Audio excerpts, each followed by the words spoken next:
Hi all, welcome back. My name is Shayla, and today I am here to do my mid-month April reading wrap-up.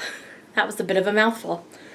But I'm way behind on this video. It should have been up like a week ago, but I really wanted to get it filmed and up hopefully this weekend because I've got 9 things that I read in the first half of the month, and then it's been author-a-thon this week, and I've already read 7 books. I'm on my 8th right now.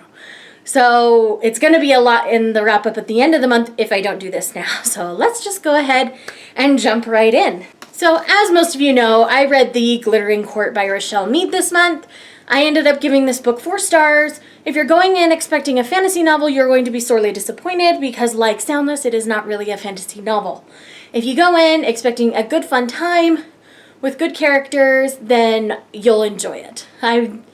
I kind of didn't expect it to really be a fantasy book, so I went in with pretty low expectations and ended up enjoying it. I think I'll continue on with this series because I do like the characters and I want to see, it's going to be a companion series, so I want to see the other perspectives that they're going to show.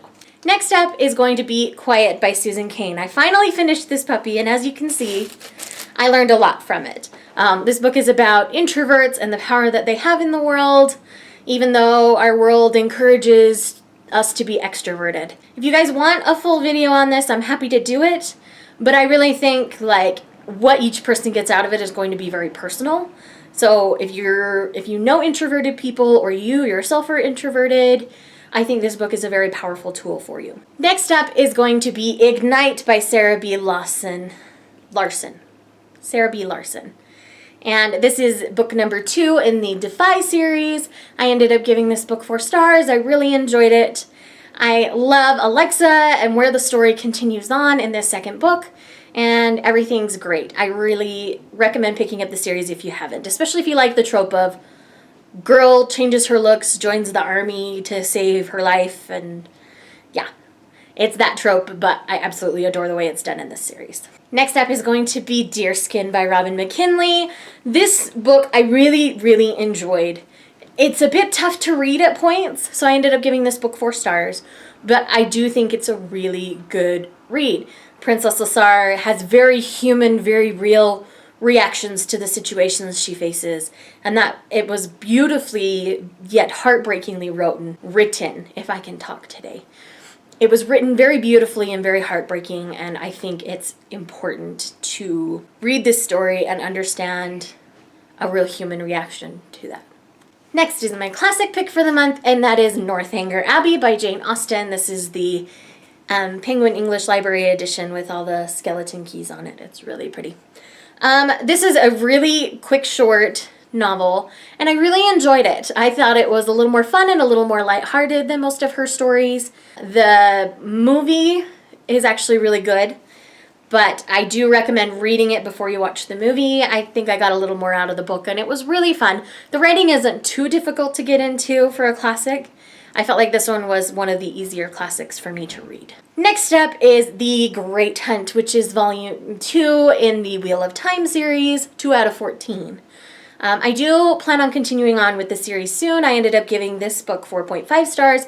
I really enjoyed where the story went, what character development happened, and it was a really fun ride. It is a chunker again, but it was a really enjoyable book. I enjoyed it a lot more than I thought I would. What would a wrap-up be without a manga? And I read volume 8 of Fairy Tail. As you guys know, I'm slowly collecting the volumes of Fairy Tail and reading them as I get them. I really enjoyed this particular volume. As I enjoy all of them, I have yet to rate a Fairy Tail volume below 4.5 stars. I just get so many happy feelings as I read this. For those of you who don't know what Fairy Tail is a manga about a guild of wizards who take various jobs and rescue people or things or various parts of the world. And it's really fun. It's a crazy band of characters. Like, you can't help but love the wizards in this guild, because it's just kind of a mismatch of everything that you could possibly imagine, and it's lovely. And last but not least, it's actually the first book I completed this month, and that is Roses by Leela Meekum. This is a historical fiction, I would say, basically following a family's journey from the early 1900s through about 1985.